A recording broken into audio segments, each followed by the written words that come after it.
नमस्कार। चलिए आज के इस विश्लेषण में सीधे मुद्दे पर आते हैं। हम 2025 के बड़े आर्थिक ट्रेंड्स पर नजर डालेंगे। पूरी दुनिया में क्या हो रहा है और उसके बीच भारत का क्या प्लान है। तो सवाल ये है कि 2025 का आर्थिक भविष्य आखिर देख कैसा रहा है। इसे समझने के लिए सबसे पहले हमें दुनिया भर के आर्थिक माहौल को देखना होगा, क्योंकि देखिए, हर देश की कहानी इसी ग्लोबल बैकड्रॉप पर लिखी जाती है। तो सबसे पहले बात करते हैं वैश्विक आर्थिक परिदृश्य की। देखिए, ये समझना बहुत जरूरी है, क्योंकि कोई भी देश अकेले काम नहीं करता। दुनिया भर में जो कुछ भी होता है ना, उसका सीधा असर भारत पर भी पड़ता है। तो देखते हैं 2025 में दुनिया की तस्वीर कैसी दिख रही है। तो देखिए, वर्ल्ड बैंक की जो 2025 की वर्ल्ड इकोनॉमिक प्रोस्पेक्ट्स रिपोर्ट है, वो कहती है कि ग्लोबल इकोनॉमी की ग्रोथ धीमी तो रहेगी, लेकिन स्थिर रहेगी। मतलब कोई बहुत बड़ा जंप तो नहीं आने वाला, पर एक स्टेबल रिकवरी के संकेत जरूर हैं। इससे हम कह सकते हैं, एक तरह की कछुए की चाल वाली ग्रोथ, धीमी पर लगातार। लेकिन ये जो स्टेबिलिटी है ना, ये हर जगह एक जैसी नहीं है। एक बहुत बड़ी चुनौती चीन से आ रही है, दुनिया की दूसरी सबसे बड़ी इकोनॉमी, और वहां ग्रोथ स्लोडाउन के संकेत मिल रहे हैं। और देखिए, जब चीन धीमा पड़ता है तो इसका असर पूरी दुनिया के ट्रेड और सप्लाई चेन्स पर पड़ता है। अब इस पूरी तस्वीर को और कॉम्प्लिकेटेड बनाने के लिए दो बड़ी दिक्कतें हैं। पहली, जियोपॉलिटिकल टेंशन्स जो पूरी दुनिया में चल रही हैं। ये ट्रेड रूट्स और इन्वेस्टमेंट दोनों को रोक सकती हैं। और दूसरी, एनर्जी की कीमतों में उतार चढ़ाव। ये महंगाई बढ़ा सकती है और बिजनेस की लागत भी। तो ये दोनों ही चीजें ग्लोबल इकोनॉमी में एक अनिश्चितता का माहौल बना रही हैं। तो इस ग्लोबल उथल-पुथल के बीच भारत कहाँ खड़ा है? चलिए अब जूम इन करते हैं भारत के 2025 के ब्लूप्रिंट पर। समझते हैं कि इंडिया इस मुश्किल माहौल से निपटने के लिए क्या तैयारी कर रहा है। तो ये जो नंबर है 6.5 से 7%, ये है भारत की अनुमानित जीडीपी ग्रोथ रेट। ये आंकड़ा भारत के इकोनॉमिक सर्वे का है, जिसे फाइनेंस मिनिस्ट्री पेश करती है। अब ये एक बहुत ही एम्बिशियस टारगेट है, खासकर तब जब पूरी दुनिया की ग्रोथ धीमी चल रही हो। इस रेट के साथ भारत दुनिया की सबसे तेजी से बढ़ती बड़ी अर्थव्यवस्थाओं में से एक बना रहेगा।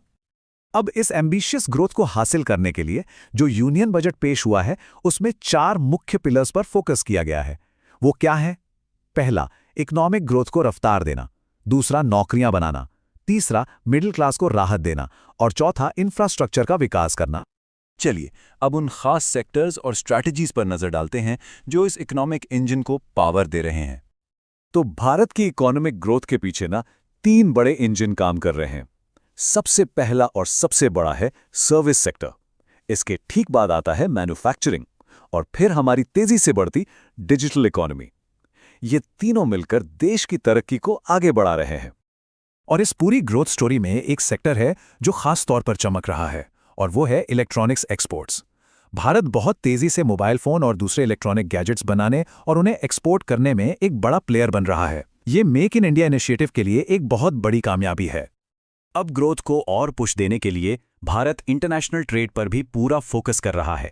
इसका एक बड़ा उदाहरण है भारत इफ्टा समझौता। अब ये इफ्टा क्या है? ये है यूरोपियन फ्री ट्रेड एसोसिएशन, जिसमें स्विट्जरलैंड और नॉर्वे जैसी कंट्रीज हैं। इस समझौते के 3 बड़े लक्ष्य हैं। पहला, भारत में इन्वेस्टमेंट बढ़ाना। दूसरा, नई नौकरियां पैदा करना। और तीसरा, एक्सपोर्ट्स को बढ़ावा देना। तो ये सारे आंकड़े, ये सारी पॉलिसीज, ये समझौते, इन सब का आखिर असली मकसद क्या है? ये सिर्फ जीडीपी के नंबर्स के बारे में नहीं है। इसके पीछे एक बहुत बड़ा, एक गहरा उद्देश्य है। 2025 में इंडियन इकोनॉमी का जो सबसे बड़ा गोल है, वो है समावेशी और सतत विकास। अब इसका मतलब क्या है?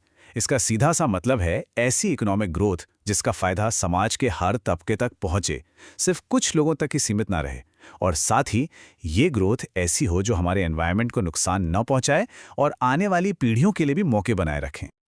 अच्छा, इस स्थिर विकास को पक्का करने के लिए एक चीज बहुत जरूरी है, और वो है महंगाई पर काबू रखना।